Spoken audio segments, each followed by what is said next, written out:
By faith, these people overthrew kingdoms, ruled with justice, and received what God had promised them. You hear that?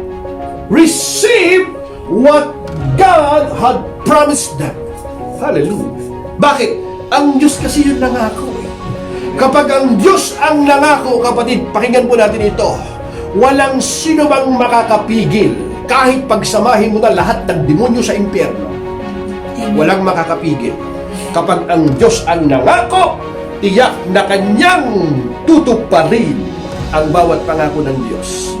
Thousands upon thousands, napakaraming mga pangako ng Panginoon, lahat tinupad niya. Amen.